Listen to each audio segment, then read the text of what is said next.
comment les habitants composent avec la pollution, quelles sont leurs stratégies, qu'est-ce que vous avez pu observer sur ce plan? Moi j'aime bien le terme s'accommoder, puisque ça renvoie aux incommodos qui étaient la manière de qualifier les pollutions il y a longtemps. Donc, en fait, ce qu'on voit, Christelle l'a un peu évoqué aussi dans son exposé, c'est que les gens, quand ils prennent conscience qu'il y a certaines pollutions, parce qu'en fait ils prennent conscience de certaines pollutions, mais peut-être pas d'autres, parce qu'on est tous exposés à des pollutions ici, comme dans les milieux ruraux, et à Fos-sur-Mer comme à Paris. On fait une analyse de nos cheveux à tous, on a tous des polluants dans nos cheveux. Et on s'accommode de ce qui nous semble le plus visible, de ce sur quoi on se focalise. Et en fait, on le fait de façon plus ou moins collective, plus ou moins individuelle. Alors moi, j'ai vu plein de choses dans les entretiens que j'ai pu faire avec des habitants. J'ai vu des habitants qui racontaient comment ils fermaient leurs fenêtres quand c'était les jours de traitement. Il y a des jours où ils ne mettaient pas, quand il y a du vent, leur linge dehors à sécher. Ils avaient déplacé leur jardin pour qu'il soit moins proche d'une parcelle agricole, par exemple. Et puis du côté des agriculteurs, parce que les agriculteurs, ils n'ont pas envie non plus de polluer leurs voisins, ça peut être quand ils peuvent déplacer les parcelles les plus traitées, passer certaines parcelles en bio, prévenir leurs voisins qui vont traiter, pas tous, mais ça se fait. Donc il y a des formes d'accommodement.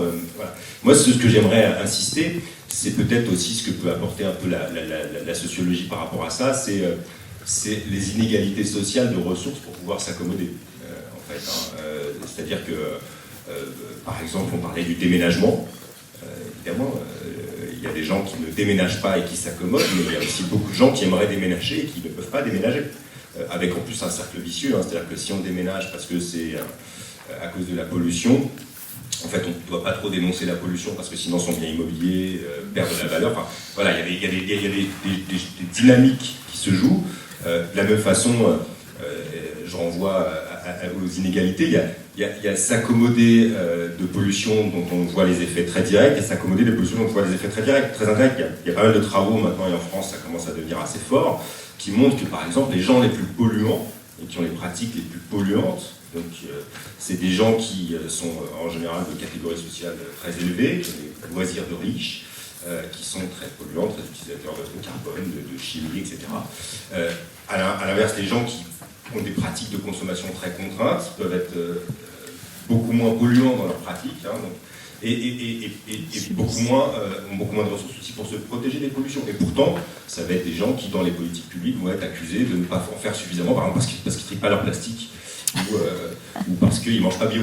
Voilà. Donc, voilà, je pense que c'est un truc qui est important à avoir en tête, c'est que les pratiques d'accommodement, elles sont un peu partout, elles sont toujours ciblées par ce concept, et donc c'est important d'avoir une idée des pollutions, et qu'il n'y a pas des égalités de ressources dans tous les groupes sociaux pour pouvoir s'accommoder de la manière la plus efficace, et que parfois on est un peu inattentif dans les politiques publiques de prévention à ces inégalités de ressources. Intéressant.